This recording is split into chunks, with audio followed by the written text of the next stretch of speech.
Assalamualaikum warahmatullahi wabarakatuh. Perkenalkan, kami dari kelompok 4 akan memaparkan materi mengenai sastra populer. Sebelumnya, perkenalkan anggota kelompok kami yang pertama yaitu Esa Aisyah Swastika, yang kedua Sefi Ramayana Aziza, yang ketiga Farida Maladewi, dan yang terakhir yaitu Nikita Widi Astuti. Sejarah sastra populer. Di Indonesia, kemunculan sastra populer diawali pada tahun 1890-an dengan banyaknya bacaan yang ditulis oleh orang Cina Melayu menggunakan bahasa Melayu rendahan yang dibaca hanya terbatas pada kalangan tertentu.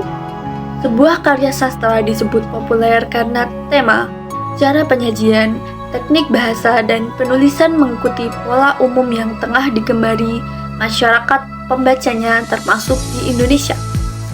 Sastra populer tidak sekedar menghibur, tetapi juga dinikmati sebagai karya sastra, terutama novel. Sastra populer di Indonesia telah tumbuh sejak abad ke-19, terutama pada masa pemerintahan Hindia Belanda. Sastra populer pada masa ini ditulis oleh kaum Indo-Belanda, peranaka Cina, maupun kaum pribumi dengan menggunakan bahasa Melayu pasar.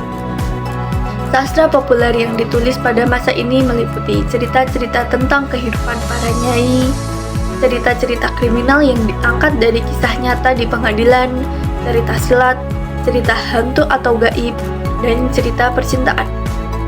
Jenis karya sastra ini mengalami pasang surut pada zaman kependudukan Jepang pada tahun 1942 hingga 1949 karena zaman pada saat itu banyak sekali pergolakan politik dan sosial.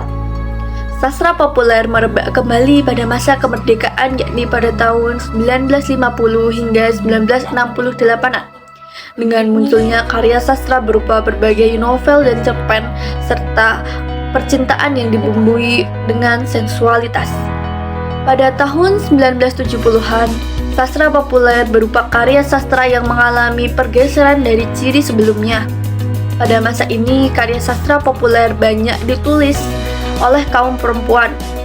Cerita yang mendominasi pada masa ini adalah masalah rumah tangga dan berkembang pula cerita-cerita remaja. Hal ini berlangsung hingga tahun 1990-an. Pasca Orde Baru yang sering disebut era reformasi, fiksi populer kembali bermunculan. Ditandai dengan terbitnya novel-novel remaja seperti novel Cintaku di Kampus Biru, Lupus, Balada Si Roy, dan Jejak-Jejak Jenaka. Pada dekade 2000-an, bermunculan novel-novel berjenis click lit, yaitu genre fiksi yang berfokus pada cerita-cerita yang ditujukan terutama untuk pembaca wanita, dengan tema yang berpusat pada kehidupan sehari-hari, hubungan antar pribadi, persahabatan, pekerjaan, dan romansa. Contohnya dalam novel berjudul Ayat-Ayat Cinta yang memadukan elemen-elemen romantis dengan nilai-nilai agama Islam, dan teen lit, yaitu salah satu genre dalam dunia sastra yang ditujukan khusus untuk kehidupan remaja, permasalahan yang dihadapi oleh remaja, pertemanan, cinta, identitas diri, dan berbagai tema yang relevan dengan kehidupan remaja. Contohnya dalam novel berjudul Bulan karya Tereli yang berisi elemen perjalanan emosional remaja dalam mencari arti kehidupan dan menghadapi konflik pribadi dan sosial. Pengertian sastra populer. Sastra populer merupakan karya sastra yang dianggap sebagai produk budaya yang dipengaruhi oleh pemikiran modern. Sastra populer sebagai jenis karya sastra baru yang disajikan dengan berkaitan pada kehidupan masyarakat sehari-hari yang kemudian menjadi daya tarik dari sastra populer. Sastra populer lebih menggunakan bahasa yang ringan, fiksional, dan mudah dimengerti, walaupun menggunakan ragam bahasa yang tidak sesuai dengan aturan. Karakteristik sastra populer. Yang pertama yaitu aspek pembaca. Sastra populer terjadi di kalangan masyarakat pada masanya dan penggemarnya sebelum hadir karya sastra dari penulis baru berikutnya yang lebih menarik di hati masyarakat. Contoh, penulis A menerbitkan novel berjudul Hujan pada tahun 2021 sampai 2022. Novel tersebut menjadi salah satu novel yang paling banyak disukai oleh masyarakat. Lalu tahun 2023, penulis B menerbitkan novel berjudul Pelangi yang langsung menggeser novel kesukaan masyarakat sebelumnya. Kemudian yang kedua yaitu tema. Sastra populer menampilkan masalah-masalah secara permukaan ringan dan hanya menyajikan rekaman kehidupan. Biasanya, tema yang diangkat adalah cerita dan masalah yang relevan dengan kehidupan sehari-hari dengan bahasa ringan sehingga mudah dipahami. Kemudian yang ketiga yaitu fungsi, sebagai hiburan untuk menghilangkan kejenuhan semata. Biasanya, saat kita lelah atau jenuh karena aktivitas sehari-hari, kita membaca karya sastra yang tidak berat isinya dalam berpikir banyak untuk menafsir sesuatu yang ada dalam karya sastra tersebut. Struktur yang terbentuk pada sastra populer menekankan pada plot yang menampilkan tokoh hanya dari segi emosi asli, dan sastra ini seolah memindahkan bahasa lisan menjadi bahasa tulis sehingga dapat dibaca. Hal ini karena para penulis sastra populer biasanya menceritakan kehidupannya sendiri atau kehidupan yang lebih dekat dengan dirinya dalam bentuk karya sastra untuk disampaikan pada masyarakat. Sifat-sifat sastra populer ini biasanya tergolong klise atau selalu diulang-ulang karena tujuannya mengabdi atau menuruti selera pembaca dan memenuhi target pasar atau komersial. Contohnya, pada tahun 2023, genre yang paling banyak disukai oleh masyarakat adalah tentang kehidupan seorang anak yatim yang bekerja keras banting tulang untuk menghidupi adik-adiknya. Para penulis berbondong-bondong menulis karya sastra dengan genre seperti ini untuk menarik hati masyarakat terhadap karyanya yang situasional. Karya dalam karya sastra populer yang terkenal hanya sementara atau saat itu saja. Ketika ada karya atau penulis baru yang muncul dengan karya yang lebih menarik, maka sastra yang populer sebelumnya akan tenggelam dan dilupakan di hati masyarakat. Karya sastra populer biasanya banyak mendapatkan kritikan, baik kritikan positif maupun kritikan negatif dari masyarakat. Tanpa disadari, karena kritikan yang ditunjukkan tersebut membuat popularitas karya sastra meningkat.